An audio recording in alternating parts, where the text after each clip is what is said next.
26% af homoseksuelle og transkønnede i EU-landene har været udsat for hate crime. 60% har oplevet negative bemærkninger eller negativ adfærd på deres skole på grund af deres seksuelle orientering.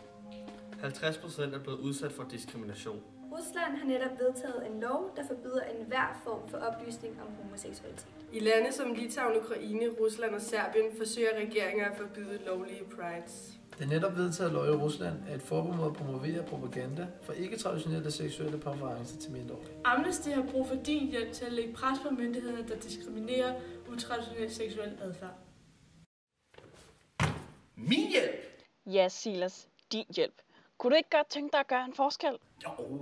Jo, men jeg har så meget, jeg skal. Jeg mener, jeg skal ringe til morgensamling, og jeg skal have gennem lærer, og jeg har lang forberedelsestid. Der er mange ting. Men Silas, du kan jo hjælpe på ingen tid. Tag din mobil. Det eneste du skal, er at skrive love plus din fødselsdagsdato til 1919.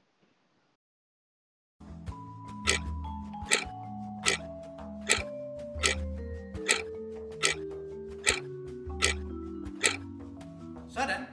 Det tog ingen tid. Nej vel, det tog kun 10 sekunder. Gør som Silas.